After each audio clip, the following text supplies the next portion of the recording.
Welcome to Attack Range 2.0 demo. We'll be starting off by pulling the Docker image for Attack Range. This should take about 2 to 3 minutes, and this is going to have a full pre-installed Attack Range as part of a Docker container. You will need the Docker runtime running on your machine and installed before you get this to work.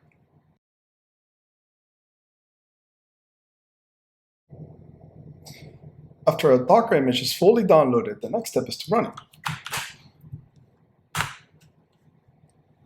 Once we have we're inside the Docker image, you'll see that you get dropped right into an Attack Range folder with all the necessary pieces and pre-installed and configured for you. Next step here is configure our cloud provider that we're going to deploy an Attack Range into. So in our case, would be AWS. Run AWS configure. Once AWS is configured, the next step is to actually configure the Splunk Attack Range. As simple as running Python Attack Range configure. Here you'll be asked a set of questions to pre-configure what you want out of your environment. We're running AWS. It'll pre-generate a password for us. It will ask us if you wanted a new key pair to be generated to SSH into this environment. We do. We'll use this public key. This is the region we want to deploy into. It whitelists which IP will be allowed to SSH to this environment. If you want to have multiple attack ranges with different names, we can set it here. And then I'll ask you a series of questions. What do you want to build into this environment? In our case, we'll build a domain controller, no Linux clients, no Linux servers, no ad hoc testing with Kali. Simply just a domain controller for our case. We can just hit enter through this entire set of prompts. Once that's done, you have a pre-built Splunk Attack Range configuration file with all the parameters you would want or need. Again, in here, you can tweak anything you need. If you're curious what other settings are available, you can look into the template file. These are all pre-explained here neatly. But we're ready to go. So we'll just simply run Attack Range build in here, and this will kick off building an Attack Range. This takes about 8 to 15 minutes, depending on the amount of machines you configure to be spun up.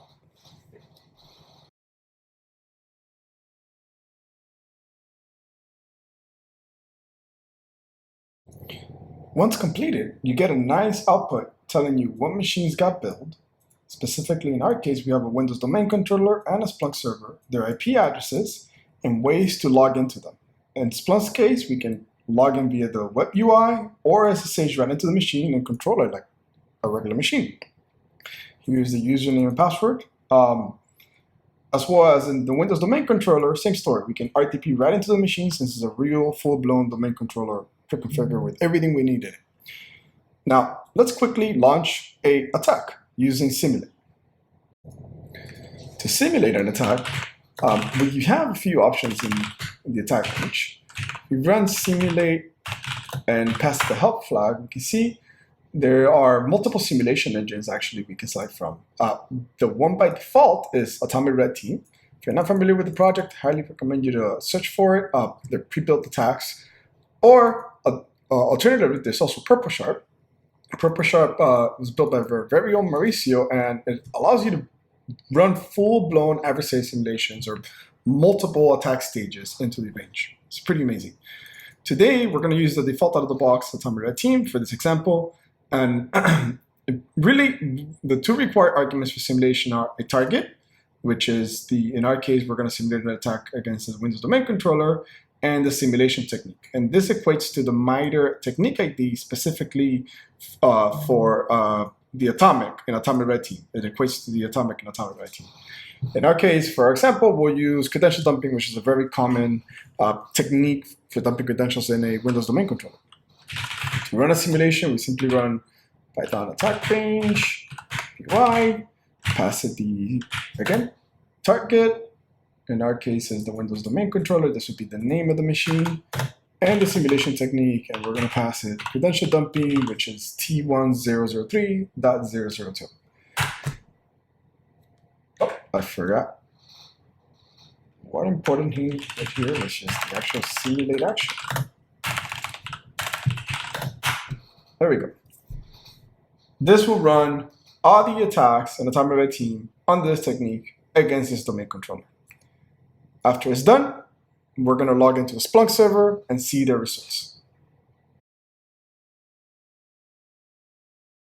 Once it's done, we'll see that, again, it's successfully executed multiple attacks, in this case, actually 7 attacks against a domain controller.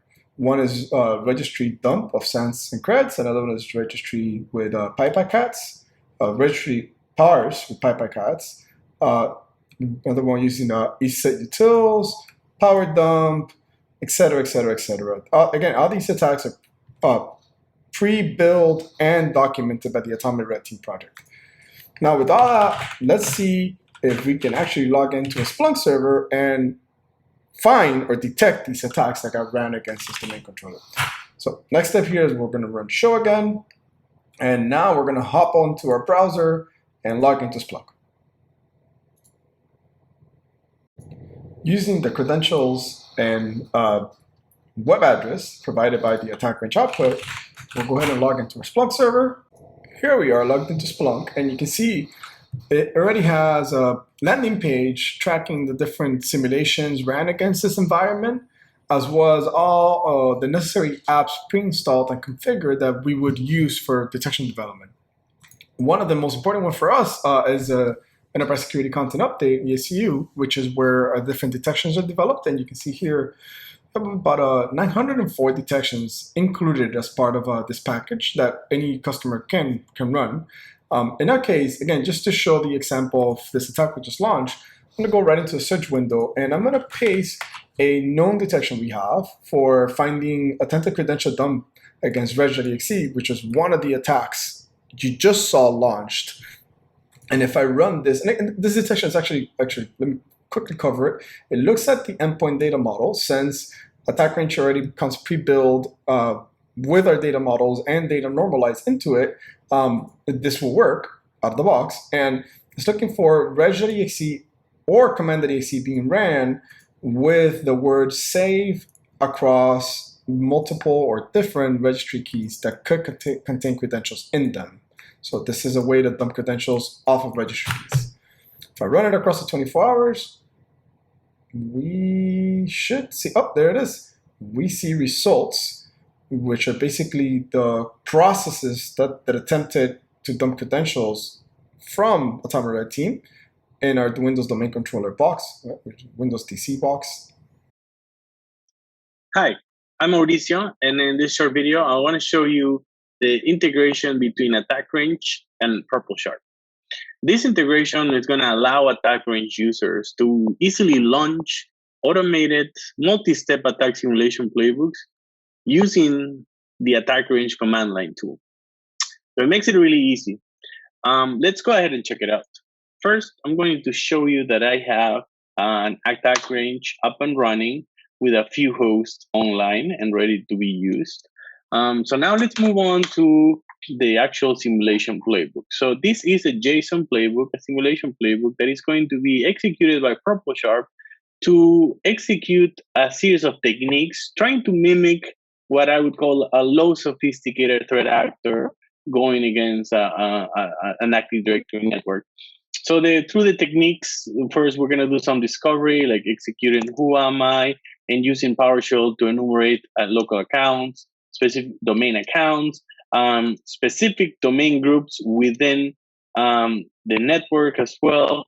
Then we're going to be using a Kerberos password spraying attack. We're going to be doing Kerberosing. And then we're going to move on to lateral movement, where we're going to use SEH task to try to start a task on a remote host, particularly the domain controller.